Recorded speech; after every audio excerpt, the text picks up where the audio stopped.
Yes, people, ladies and gentlemen, boys and girls, we're back for episode 3, the Give Back podcast, coming from Give Back TV. If you haven't subscribed already, then please do for the latest content regarding football and community-based talk from Reading Direct. Firstly, we're going to dive straight into it. Obviously, today there was a big game between Man City and Liverpool. But before we go into that, I see we've got a new person on our panel. So if you'd like to introduce yourself, sir. Who are you, by the way? My name's Clinton Saraiva, and I'm the manager of Give Back FC. You are indeed. Okay. Clinton, last week, we would like to get your opinion. We were speaking about who we thought would win the Premier League. Everyone gave their opinion. Looking at today's result between Man City and Liverpool, what would you say? Who's going to be winning the Premier League this season, and reasons why? I still don't think that it will be just Man City like everybody else is thinking. I think that Liverpool will overcome this little streak that they're having. It's natural. All teams have it. All the greatest teams in the world went through little dips and they always come out. But this is when Klopp can prove his character in certain players. But based on what we've seen so far, if I've got to put my money on it, I would go on Man City for right now. Yeah, but I wouldn't sell my house and put my house on it. That's for sure. Yeah. No. So you're saying Man City, yeah? Of course. And look underneath that too. Look at the points gaps. It's open for anybody. It's unbelievable. Yeah, definitely. Yeah. Marcus. Yeah. Hello, sir. What's the problem? Obviously, you know, you Liverpool fan. You said Liverpool. What's your thoughts behind today's game? What happened? What happened? Couple mistakes. I think, you know, the great manager Klopp got a couple things wrong today. Truthfully, I think he should have started at centre back. I think Phillips has been quality since he's been playing there. He had early in the season had one game where he had a little mistake, but I think otherwise the last few games he's been quality, and I think he should have just put maybe Henderson or Fabinho in centre mid today. And I think that would have made a major difference for Liverpool. But you know, as I said, there was a few mistakes today. Alisson made a couple. You know, he's been quality throughout his time in the Premiership, and today he made a couple of errors in the most probably the biggest game of the season so far for Liverpool. But, you know, that's football.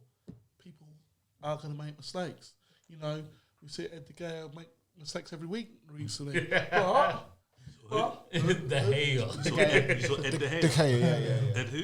I don't know who's De name. Gea. I don't know who he is. He's nobody to me. Anyway, so I'm just trying to say to you, like, that happens. But is there anything else you need to ask me? Do you reckon Liverpool are still winning the league after today? Truthfully, no. I think we're just going to come second. Truthfully, that's honest opinion. Unless Man City really make a bad mistake, we're second. Yeah. And it doesn't look like that at this moment of time, but we're still playing a better football than everybody else. I don't think that it's Man City that's going to make a mistake. I think that it's everybody else that's going to catch up. And then it's about Pep again. Bam, putting that extra boost and evolving it again. That's how this game works now at this level. And these guys like Formula 1. No, but it really is. You can relate to it. Formula 1, wow, the way they develop and evolve. Same thing like in football. I mean, compared to Marcus, when we played, the training sessions, compared to the facilities. And you played a lot higher than me, man. And the way these guys are treated today and exercises that they have, it's like, wow, it's fantastic. It is. 100%. Wow, I mean, it's amazing, but you can't have everything, you know what I mean? Anyway.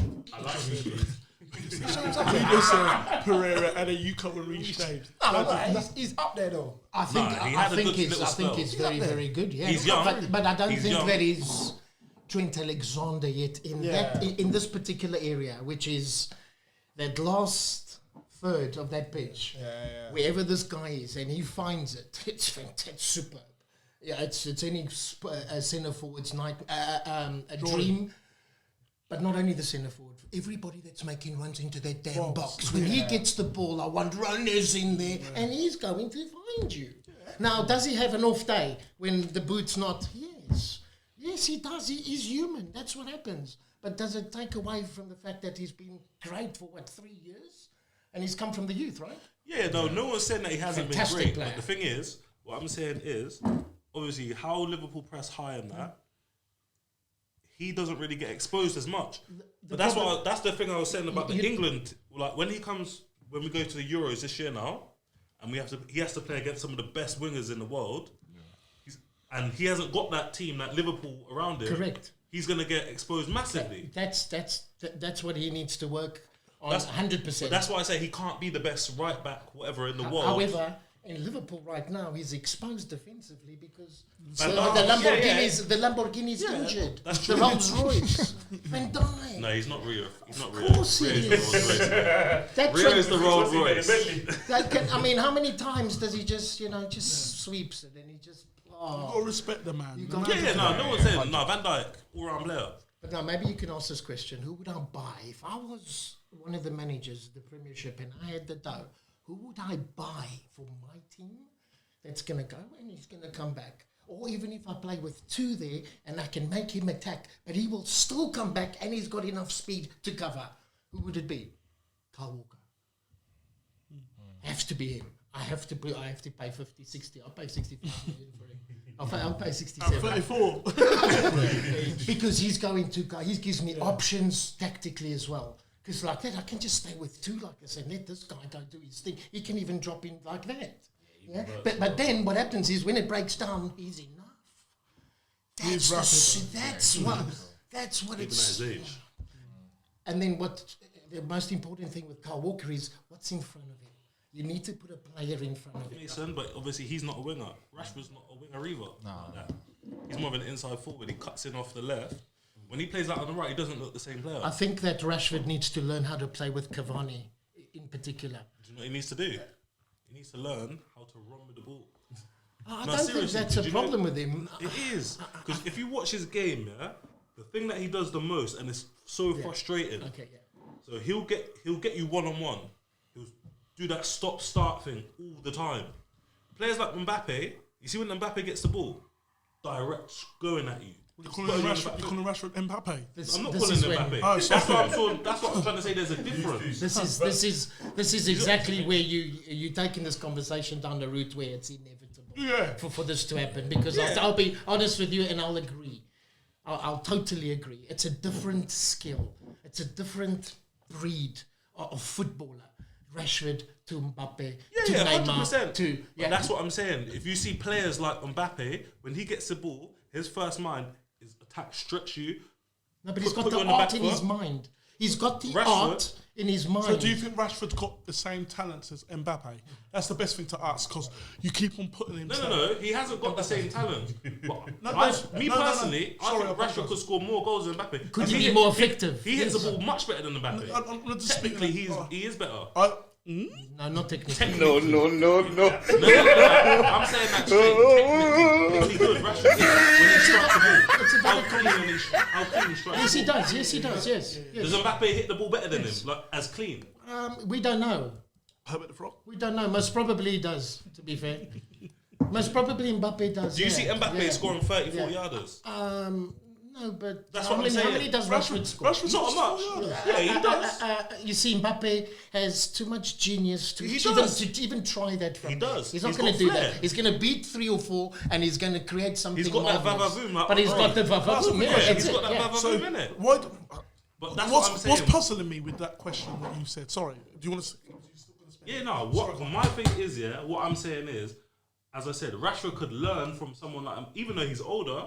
But how Mbappe I thought it's approaches the the same game? age. Oh, come on. No. Mbappe's 20 or 21 Mbappe's now. younger than Rashford. Yeah, and Rashford's like 23 now. Oh, A couple years older. How Mbappe approaches a game and attacks at players, Rashford could do that. He slows down the play a lot of the time. He gets it. He gets the ball. He'll start running. He could have the beating of a man, but he'll try and do that stop-start thing. He'll let the man catch him and then try and beat him and go There's a across. certain. Hey, this is it. It's about running at full speed, slowing down, and then running at full speed, and that ball's glued to your feet. That's not easy. It's not easy. He doesn't have the ability to do that, but he's trying to do that. This is the problem with Rashford right now. And I respect what you're saying, yeah. But I don't know why you brought up Mbappe because you see, it makes sense if you're saying he's the same sort of player. But then you brought up. No, you said to me just now, no, he's not. So I don't know where this is going. No. Because, 1 second, I'll let you speak, didn't I? He's trying to, he's doing. I know he's doing. So I'm trying to say to you, brother, why would you talk about Mbappe if you think, do you think Rashford's as quick as Mbappe? No.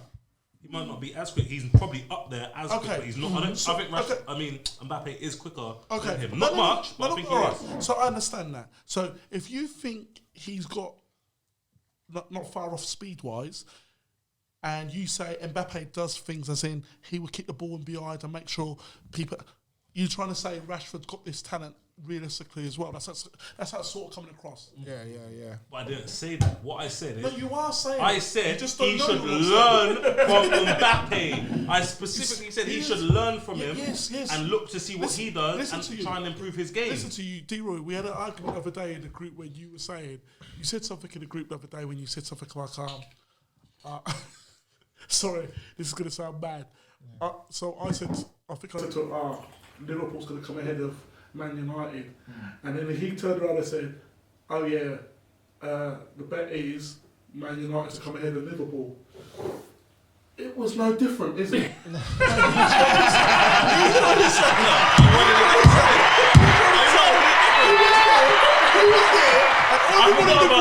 Everybody in the group was like, is this brother serious? No. What's the other thing? It's how they worded it though. No, we didn't word it. It was exactly like that. And everybody's looking up and said, is he really serious? So, and even listen, we broke this stick down to this brother about 10, 15 times. He's still saying the same argument. So they're trying to do? Yeah. I'm not saying you're foolish. You're not foolish. You're not foolish. You're not. I'm not saying you're foolish. I'll let you decide what you want. He said to destroy me quickly, you know. So I'm just trying to say what you said on the day. So there's nothing against you because, I've always got bad love for you. You said some foolishness, brother. Modern football, all the strikers need to be able to, hold the ball up with somebody behind them. They need to be able to run. And they need to be able to either cross or shoot. If they don't have those three ingredients, they're not going to play in the Premiership. No matter who they are, they need to have those ingredients. Really. Otherwise, Vardy, he don't really just be run and shoot. Body holds, body turns, body creates. That's what I mean. He runs in behind. But you don't really see him holding as much. That's what I said. You don't see him holding up. No, I'm not saying that he He can. Or getting out wide, flinging in crosses. Now look at Tottenham play with Vinicius up front compared to Kane. How many times? That was another outlet for that game. It was Davies. The ball went to Davies. He had the space, and all he wanted to do was find the play down the line. All he needed to do was cut in. But then the other outlet was, this is the thing about football. What people don't realise is the way he was playing. That was the outlet. The second outlet was to find the centre forward. They chipped it in, and he never held one up. He killed them. That player's no good. If you can't at that age, with that body, hold 5 out of 5 against a defender, I don't care who that defender is, no good. He would have held all of them up. They would have won the game if Marcus played for them. No. Set some ass kissing in here right now. Mark, did you see the game? That's boosted his ego now. No, Tottenham, when they played with Vinicius up front when Kane was injured. Last week. Yeah, and they lost. That's what. Do you remember that game? Do you see what I'm? Can you go back to that? That was the problem.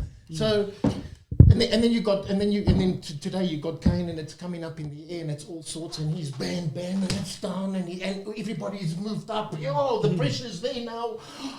What a delight! It makes so much of a difference. Yeah, Massive. When you got a man that goes Massive. But yeah, as I watch football now, and I just look at strikers, I don't get that. As I said, when we was there, Italian football. Every team had a striker. Inzaghi, Crespo, Batistuta, Mark Hughes. Mark Hughes. But they just had strikers. I look now, and I'm saying apart from Harry Kane, Aguero's at the end, Cavani's at the end, it's Zlatan. There's no real strikers for me, innit? Like that intelligent movement where they ain't doing much, but it's The other one from Bayern, what's his name? Lewandowski. Yeah. Not even Haaland though. Yeah, I think he might be the So what do you think of Thiago? You don't fit in that Liverpool team. wasted at Liverpool. Yeah, I don't know why it's at Liverpool. Nah, I'm not even like disrespect. Like he's a good player and Liverpool are a good team, but I think how he plays, You know what it is? not beneficial for Let Liverpool. me make innit? something clear. I understand what you're saying. Some people could just come into styles and it works. You understand? And there's no disrespect to what's his name, Thiago. Yeah, I think we wanted to rush him in. You understand? Being honest, where you know most players, if it wasn't the structure of or stature of Thiago, shall I say, he wouldn't come in that quickly. Let's be honest with you. If that was at any club, usually they take their time to come in. But maybe he was showing something in training where the guy is going, Jesus, I've got to play this guy. But I don't dispute that, what you're saying, but you still need to groom him in most of the I time. don't actually think this guy's playing bad. I don't No, think he is. he's I don't playing think it's bad bad. at all. But what we're trying to, what people are saying is Liverpool style. Yeah, what I would say is when I've watched Liverpool and again why Trent and Robertson had so many assists because the three were just there to not say workhorses or dogs, but they're there to offset the two wing backs. So your three can now get in tight. The wing backs are now delivering, and that's how. And again, them lot there now will cover Trent and Robertson. That's why he's there. But when I'm watching Thiago now, he's too intelligent. He's slipping into the That's striker. why he's there. So rather than the ball go to Trent and Robertson here and it gets delivered, it's now going in there and then it might come back out. But at the same time... You're the man, you know that. You are the man, you read that? Jeez, you read that? Wow. So I do A feel lot of ego boosts again on there. I think it's because I support Man United. I don't want to I'll be rate interested to you. see what 100%. It'd be interesting what Trent and Robertson's numbers are this year. Like, but again, also it comes with Liverpool. Don't get wrong, you've been steadily coming, but everyone's focus is still Man City. How do you stop Man City?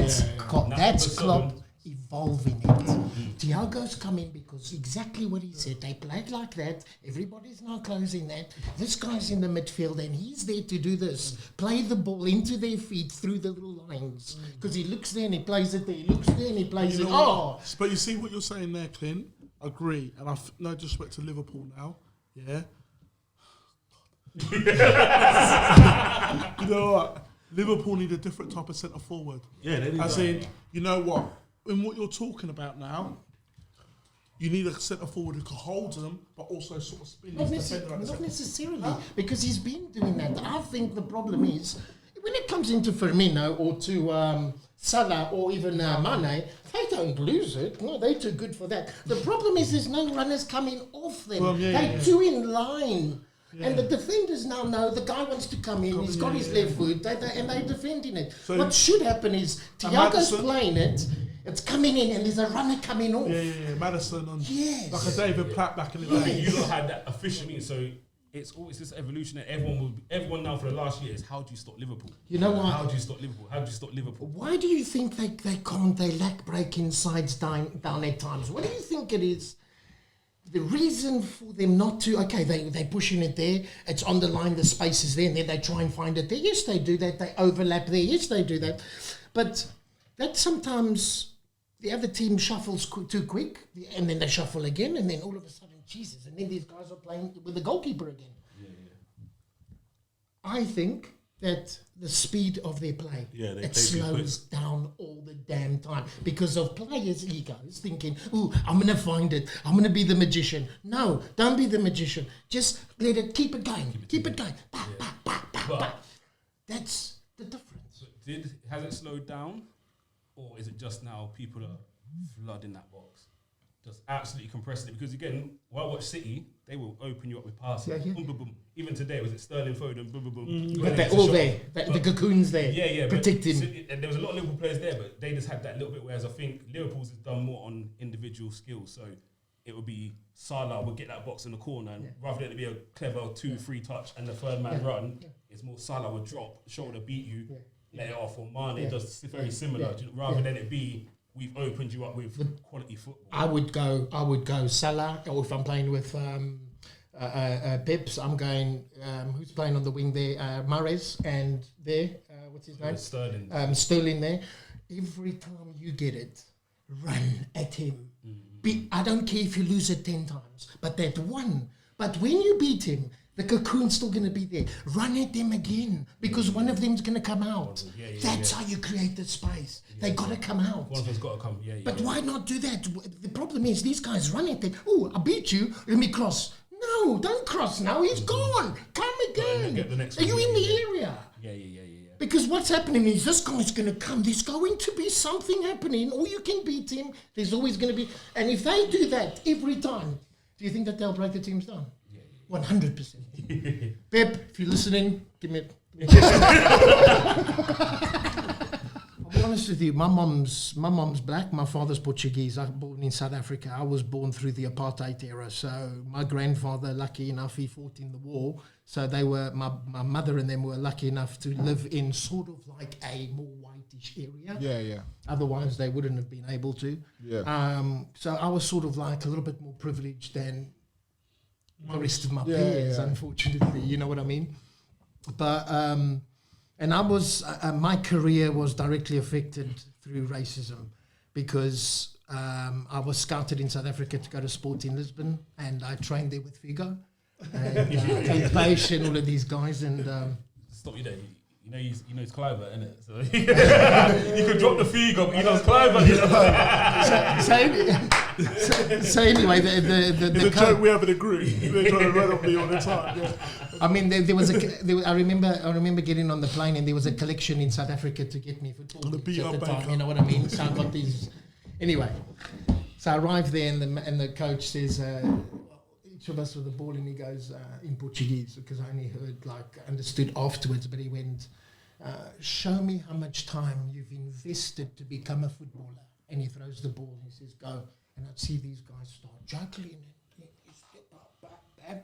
Wow, that was my forte. In Africa, that's all I'd done. You know what I mean? So I could do anything with the ball. Wow. So everything went superbly. Figo, Peixe, Puejos, all these guys are awesome players, to be honest with you. I didn't have a problem with them. I thought, if this is what I'm up against, I might be the best player in the world. I genuinely thought that. And me growing up in Africa, I represented my country. I had number 10 jersey when I was 16. So I really was bred to believe that, to be fair. You know what I mean? And why not? I would say that to any kid. Listen, if you got it, and you're doing things in your little hood or wherever you are, then, you got to believe. So you're going to become at least something. And anyway, so Sporting Lisbon then, so we want to sign you, but this is in 1990, and they go, but we got 2 foreigners already. So back then it was only 2 foreigners per team in Europe. Like Italy, yeah. So they say, but you Saraiva, your surname's Portuguese. So I say, oh yes. So they said, so we sign, we get your father, your Portuguese passport, bam, no problem. I said, I'm bawling, I'm crying. My father supports Sporting Lisbon. Yeah. So my father says to me, well, the thing is, we would have done that already, but we couldn't, because me and your mom couldn't get married, because obviously your mom's not white. So it was still, Nelson Mandela came out in 95, didn't he? So it didn't happen. So anyway, and then they even went, we'll loan you out and you come back next year. So I was up for it, but I didn't even know how to speak the language. The gentleman that brought me then went, I will take you to Benfica. I remember these words like it was yesterday. I'll take you to Benfica. I'm still waiting. I'm still waiting. I was in Portugal, in a foreign country that I didn't even know how to speak the language. I left everything that I knew to become a footballer. What age was you? I was 15. 15? Yes. I was 15. I cried on the plane all the way. Was you by yourself? Yes, of course. I landed by myself and everything. Couldn't speak the language. It was very, very difficult. And then I was, believe it or not, I was actually darker skinned than what I am now. It's this country. And nobody went. Okay, so then I actually went to Academica, and I had a training session there. And I remember the pitch was sand. I was like, wow, the stadium's so beautiful, and you guys are training on sand. I was like, shit. And then I started realizing it's cheaper because of the weather. So, in winter in Europe. So that was a cheaper way to do it. Now we got synthetic. We didn't have that back then. And so it was like sand. And so I trained on that. And I remember it like yesterday. But I'll get back to the whole racism thing. I've got to tell you the story, man. And I'm training and nobody wants to pass me the ball. So like it's the A team against the B team. I'm in the B team. And the A team and the B team, nobody passes me the ball. 45 minutes, nobody passes me the ball. And there's twins playing in the other team. I can't remember their names, but they were fantastic ballers, yeah. And they put the ball through my legs. One of them, and he laughed. I still remember that. I wanted me today. Second half, matey said, "You playing the A team, and you guys better pass him the ball." And he changed one of the twins. And then when I started getting the ball, and the confidence started. Oh man, I knew you going to want me for sure. To the extent where I put the ball through his legs, the twin that put it through mine, I put it through his, and then later on the other twin changed into the other team, and I put it through his legs too. It was fantastic. And again, I'm thinking, I am the best player in the damn world. Until now I go train with the seniors. I'm only 16. I was turning 17 when I started training with the seniors already. And wow! Now believe this, little African boy, bam, bam, bam, going into Portugal, having this dream. I'm the best. I've already been at Sporting Lisbon, Luis Figo, and I've already been to another team. I'm like, hey, I was a better player there. So now this belief is enormous. Until I see this player called Russell Nigel Latapy. He's from Trinidad and Tobago. This guy, he hit my confidence so badly that I was depressed for 2 weeks because I couldn't believe how good he was. I couldn't believe how good he was to the extent where the things that he was doing, I haven't even imagined yet. That's how great this guy was. Yeah. And cut a long story short, he was the best and the greatest player I've ever played with. He's most probably, if I'm really honest with myself, he's the greatest player I've ever laid my eyes on. When he was on song, and then he went to Porto, but he had a problem with Bobby Robson. When you're that great, sometimes your ego, you need to listen to me. And Bobby Robson says, no, my friend, you need to listen to me. But Bobby Robson should have listened to him. He should have, because you guys haven't experienced it, and you guys all love football, and you should experience seeing this guy, man. Give Back TV. Don't forget to subscribe and peace. One. That's coming.